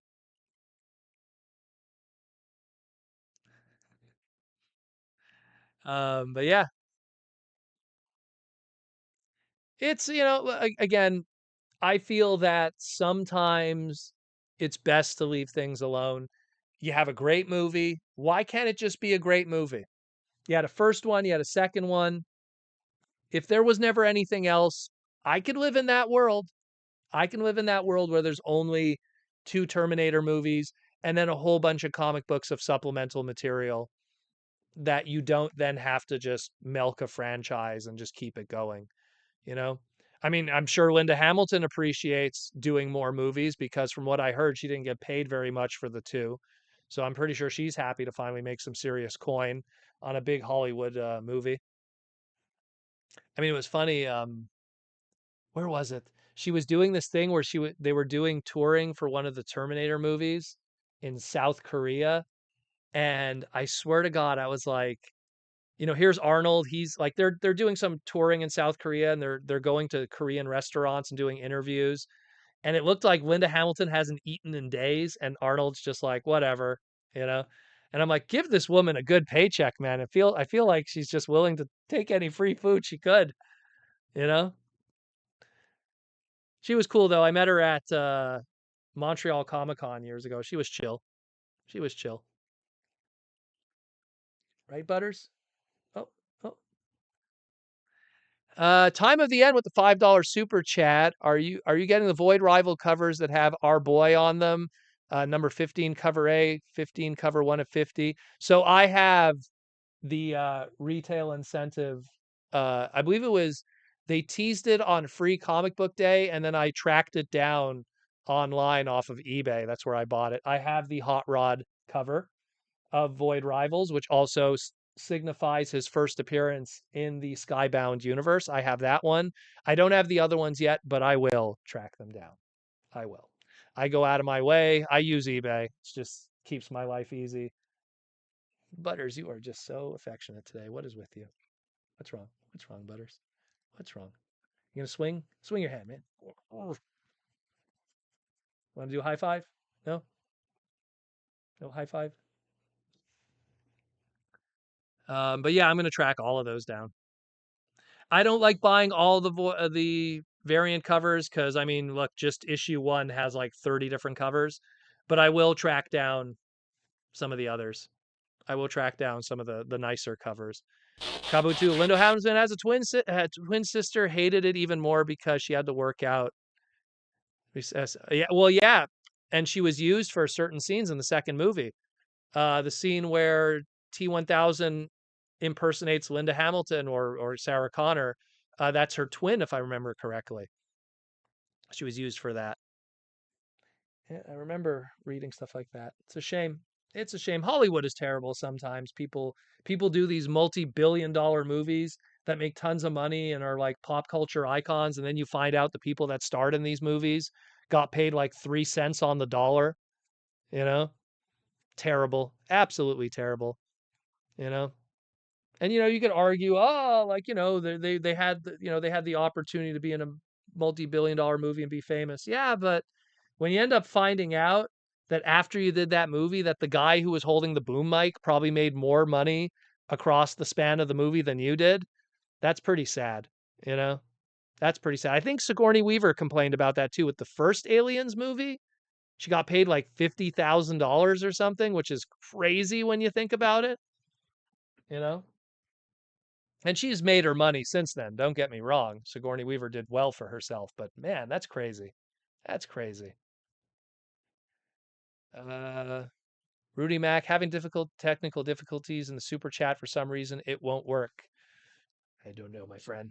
If I didn't, I hope I didn't miss a super chat. I don't think I did, but yeah, just want to give a shout, Iori. Rest in peace, Sid Vicious, Psycho Sid, Sid Justice, Sid Oldie. Um, I love Psycho Sid growing up. During a time when Brett lost the belt to Shawn Michaels, Psycho Sid was like, he's my guy that's going to slay Shawn Michaels. And he walked into Madison Square Garden. He was over as hell. Everyone loved Psycho Sid. Who's the man? He's the man. Who's the man? He's the man. And then he beat Shawn Michaels, and took the belt from him. Rest in peace, Psycho Sid. He's one of those guys, though. Let me tell you something. He's one of those good stories from wrestling, though, because he wrestled when he wanted to. When he didn't want to wrestle, he'd say, "Thank you, sir," and he would walk away and he'd go play softball. He did what he wanted. He made tons of money because everyone always paid him up front, tons of money. And he retired early. He had kids, he had grandkids, he had a great life. Unfortunately, he had cancer, but he got to live his life. He died around friends and family. He got to be around his grandkids. He lived a good life. You know, he's one of those wrestlers that got away, especially those wrestlers from the 80s era, from the Hogan era, to get away from the negativity and the bad stuff that happens at the end of their careers and the end of their lives. He lived a good life. Did he die young? Don't get me wrong. He sure did, but he didn't die because of steroids. He died because of the tomfoolery and terribleness that is cancer. But he was a really cool dude. I unfortunately never got to meet him because all the cons that he ever did were more in the South, unfortunately, in the Southern Belt. Never got to see him at like a WrestleCon or something or like a fan expo or anything. Like, but I always loved that dude. That dude was awesome. Awesome, awesome dude. He's best friends with PCO, really. For people that don't know, PCO is part of the Quebecers for you Anglophone and non-French Canadian uh, wrestling fans. The Quebecers were a wrestling tag team during the WWF back then. There's a lot of great wrestlers. Okay, my favorite wrestler of all time is chilling right here in front of me. You know, let me just pull him off here. You know, I'll always be a Bret Hart guy until the day I die. But you know, doesn't mean I can't love other guys too. Macho Man, Dusty Rhodes, you know, Stone Cold Steve Austin, The Rock will always be up there in my like top 3. You know, a lot of great guys. John Morrison, I've always had a soft spot for. And then on the female side, Asuka, you can't forget, you know, Bull Nakano, Medusa, aka Alundra Blaze. A lot of great stuff there. Even losing the whole audience now because we're talking about wrestling, but still. Except for the altercation with Arn Anderson. A knife it wasn't a knife, it was a pair of scissors. But who knows? Who knows what happened with that? Arn Anderson is known for his alcoholism, let's put it that way. And maybe he was being a little belligerent that day. If you watch Bret Hart's Hall of Fame speech and he starts talking about Arn Anderson, you clearly see that Arn Anderson is drunk and high as hell in a suit and tie Hall of Fame ceremony. So that's Arn Anderson. That's Arn Anderson. You know? So I'm pretty sure Sid, who doesn't drink and do that stuff, maybe got a little pissed off. I don't know the whole story, but mind you, shouldn't attack anyone with a pair of scissors, but you know, it is what it is. You know? Oh, how could I lead out Sherry Martel, Scary Sherry, Sensational Sherry, another amazing female wrestler, Rockin' Robin. I mean, there's so many. There's so many talented women and men in that industry.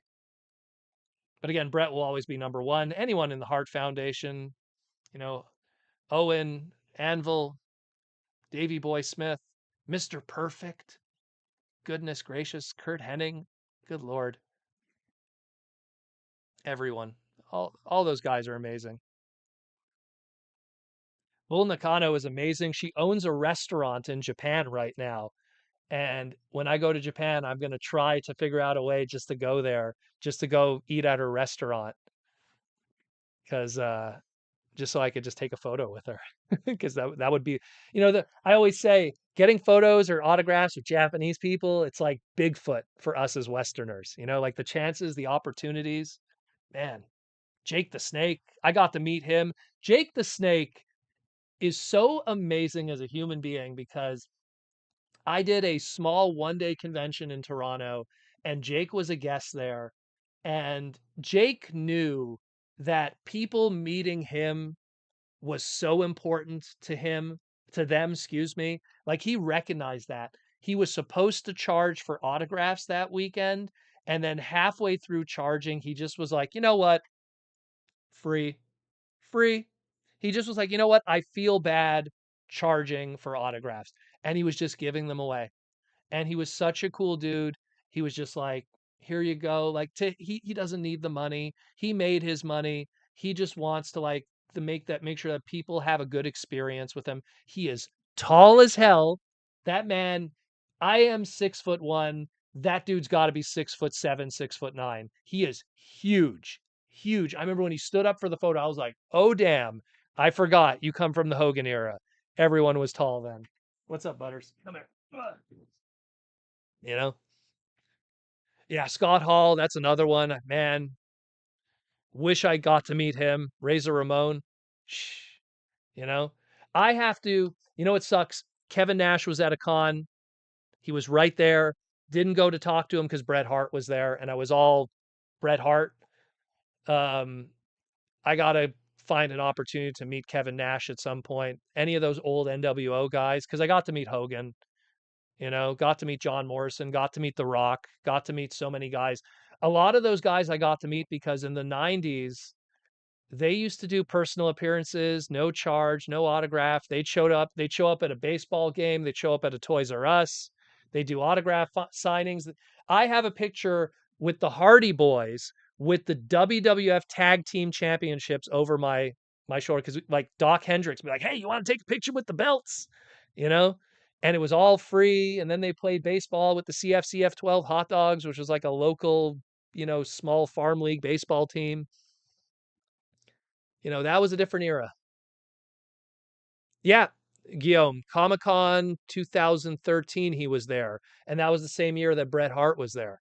And I was just like, when Bret Hart's in front of you, it's like horse blinders. Everything else doesn't exist. I think who else was there? I think Jason David Frank was there that year. Like there was a good lineup. There was a good lineup that year at Comic Con. A lot of good people. A lot of awesome people. But what I'm trying to say is if you love a wrestler, do anything you can to meet them because you never know what the future will bring. You never know what the future will bring. You might never get a chance to see them. Doot, doot, doot. If anyone gets that. I had an opportunity to meet Jim the Anvil Neidhart at the Niagara Falls Comic Con. For whatever reason, I didn't go. I was busy and I was like, I'll get another opportunity later. 3 months after that, he passed away. And I was like, damn. I have Owen Hart's autograph. I have British Bulldog's autograph. I have Bret Hart's autograph. I was trying to get them all on one piece of paper so I could get the Hart Foundation all together. I was missing Jim. I didn't get Jim the Anvil Neidhart. And then he passed. And I was like, damn it. Damn it. I even met Jimmy Hart. I have the manager of the Hart Foundation. Don't have Jim. Damn it. Guillaume says it was a poor year. I got a pic with Jason David Frank and bought Bret Hart glasses for only $15 for an autograph. There's a photo of me with Bret Hart somewhere kicking around on the internet. Did you ever get to meet Ricky Martel and Dino Bravo? I got to meet Rick the Model Martel. He did a small Comic-Con here in Montreal. Super cool dude. Again, he's local. So never got to meet Dino Bravo. Never got to meet Dino Bravo. There actually is a painting of Dino Bravo with Jimmy Hart when they were I think it was the French Connection or whatever they called him. There's a painting of him on a brick wall in downtown Montreal. That's really cool. Should probably take a picture of that, post that on Twitter. I got to meet the model, Rick Martel, with arrogance. How are you doing today? I am Rick Model Martel. I could do it because I guess I have the French accent. He's really cool, but he's one of those humble guys. When you meet him, he's just a chill dude. Some guys, wrestling didn't get to their head, fame didn't get to their head. They're just chill guys. Did you ever get to meet Flying Brian Pillman or Davy Boy? I got to meet Davy Boy. I didn't get to meet Brian Pillman though. Brian Pillman passed away before I got an opportunity to meet him during his Heart Foundation era. His time joining the WWF as Brian Pillman and him passing away and joining the Heart Foundation, it was so small that I just never got an opportunity. Arrogance. So never got a chance, unfortunately. But Davey Boy Smith, I did. And fun fact with that, and my sister, I think, who might be in the chat also could confirm. Um, he lost his luggage that day, and he was not in a good mood. And I'm not saying that Davey Boy Smith, British Bulldog's not a nice guy, but he was not happy that day. He lost all his luggage, but supposedly he didn't lose his luggage, and Owen was just trolling him and hid his luggage. And so Owen made him sour for that day for no reason whatsoever. So it is what it is. That day I also got to meet China. China was there. Who else was there? Jeez. Triple H was there when he was still Hunter Hearst Helmsley. There was a lot. That was a lot. That was the Wild West era where you could get an autograph for free and those guys were easy to get to. Today it's like impossible. Like today you got to go to a meet and greet and spend $150 just to get a photo and an autograph for 5 seconds. It's a whole different world today. Whole different world today. But anyways, guys, we're past the 2-hour mark and I'm running low on water and I got to go eat and Butters is giving me the stink eye. So it's been a great night tonight, guys. Thank you for tuning into the Transformers Slag Podcast. We're obviously going to be getting some more news tomorrow, probably from Tokyo Toy Show. So stay tuned for that on Monday, Tuesday, Wednesday. We'll keep you all updated. Again, thank you for listening. If you want to keep supporting the podcast, we have the Patreon link down there below, as well as the join button if you want to be one of those beautiful green names and ask the questions this evening or super chatting, as well as join the Patreon to get access to the Discord and the gift boxes and who knows what I might throw into the gift box because we got more stuff, more tchotchkes and junk and everything.